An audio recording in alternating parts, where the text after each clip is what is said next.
I'm Edward Warfield, the publisher of Citybiz, and I'm honored today to interview Josh Matthews, founder and CEO of Apkudo, and Chad Gottesman, the president. Welcome, gentlemen. Thank you.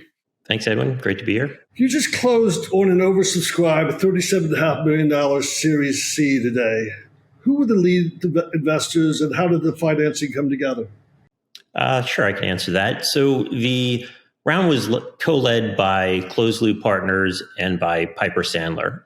Closed Loop was an existing investor, and given our strong traction that we've had, and they've been having a front row seat to that, they preempted our fundraising efforts and really raised their hand to lead the round. We then brought in Piper Sandler as co-lead, and we really like the combination of these two because Closed Loop Partners is at least in our view, really one of the world leaders in investors and builders of the circular economy. And then you combine that with Piper Sandler, a publicly traded investment bank, who has extensive resources, all of which we do plan to leverage in the near future. And I think that this combination of the Closed Loop with Piper is very powerful. And it also is nice to have the validation from someone of Piper's caliber also coming into the round as a new investor. I'd also like to say that the round was also filled by all of our existing investors. So all of the players that have been around the table with us from the very beginning have each stepped up and reinvested in Apkudo. And really, I think this combination has really set us up for a tremendous amount of success ahead. So, Josh, can you provide a snapshot of where Apkudo is today and share some, what level of traction and share some key metrics? Yeah, absolutely. I mean, the best way to understand what Apkudo does today is to consider the connected device lifecycle. So everything from the design, development of a device, the certification and launch, the device moving in service and in the hands of consumers and all the forward logistics processes there, adverse events like warranty claims, insurance claims, buyer's remorse, etc., non-adverse events, device upgrades, lease returns, trade-ins, that bring it back into the reverse side of the life cycle. So return, refurbishment, and ultimately repurposing either back into the primary channels, out into the secondary markets, or unfortunately, in many cases, out into landfill. If you look at that device lifecycle and you throw a dart, that dart is going to hit any one point in that lifecycle, and under that dart, you're going to see a set of stakeholders. Those stakeholders range from obviously the device manufacturer, but also because these are connected devices, mobile network operators, third-party logistics companies, device repairers, insurance companies, device retailers, component vendors. And those set of stakeholders, wherever that dart lands, at any one of those points, is executing on some set of business processes. And all those business processes look different, right? Warranty remediation processes, versus device dispositioning and triage, versus repair decisioning, certification processes. The one common thread amongst all those processes is a singular question that is asked and needs to be answered at every one of those points, which is, what do I do with this device right now? And particularly, what do I do with this device to optimize for the set of attributes that are inherent in a effective, efficient circular industry? Things like velocity, capacity, optimizing for ultimate reuse of the device, keeping that device out of landfill. Where we sit today, vision of Apkudo as a circular industry platform is to be the fabric that underpins the entirety of the ecosystem and the entirety of that device lifecycle. Where we sit today is multiple stakeholders in every one of those segments that I mentioned in the United States market have leveraged us as the fabric of their supply chain to achieve those outcomes. And that is what has led to tremendous growth. We've achieved 100% top-line revenue growth over the past year, and are continuing that growth path as we move forward here off the back of the Series C raise. And this is a bit of we're based in Baltimore, and we're very familiar with the history of GrowthTech. Can you tell us about the role that GrowthTech and Lawson DeVries played in your company? Yeah, absolutely. Just I can't say better things about GrowthTech. A phenomenal partner. I was introduced to Lawson actually right as we began our journey into our first Series A raise.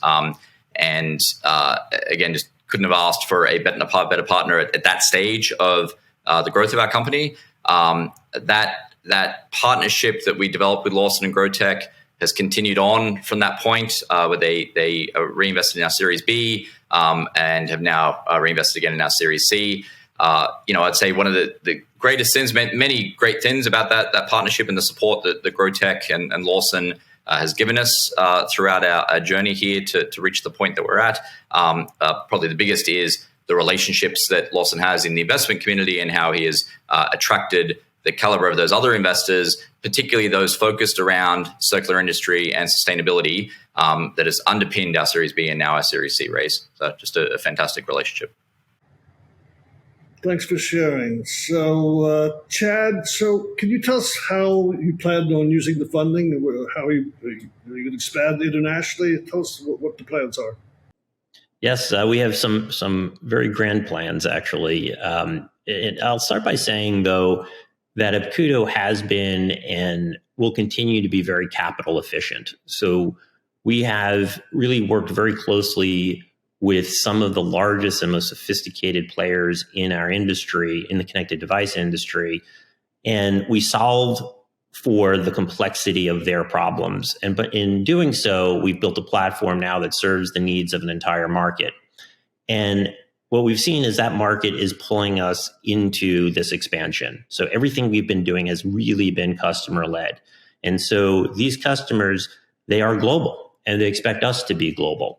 And so as you're saying, we do need to have a physical presence in our customers' markets that are most important to them. And where we see right now, where we have existing businesses in the UK and the Netherlands, but that is rapidly expanding into India, Asia Pac in general, Middle East, and lastly, it would be Latin America.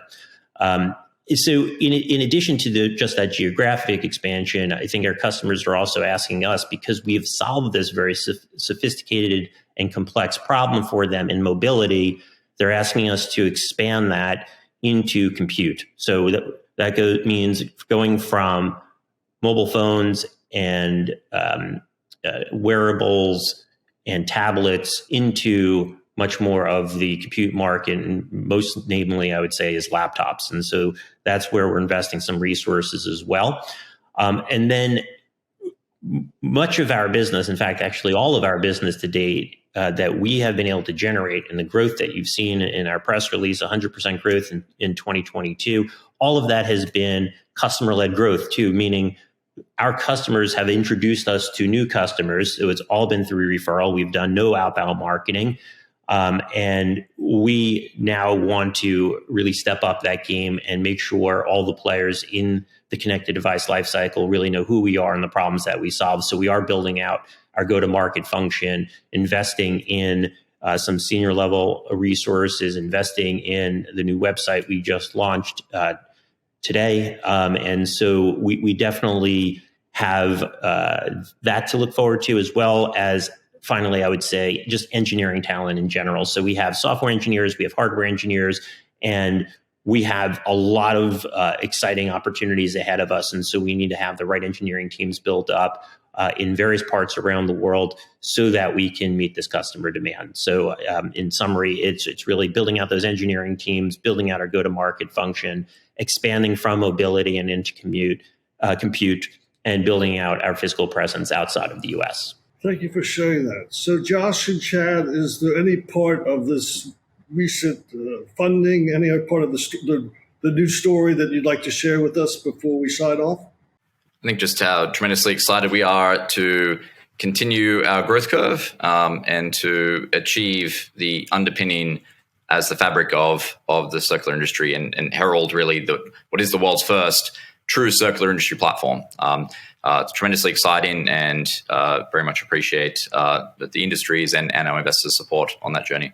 Josh and Chad, I want to thank you for your time. And again, congratulations on your funding. It's an exciting accomplishment personally, but we're also glad to see that some of the capital came out of Baltimore. So we wish you the best of luck going forward, and look forward to seeing your Series D or your IPO or any eventuality that happens. Thank you. Fantastic. Thank you. Thank you so much.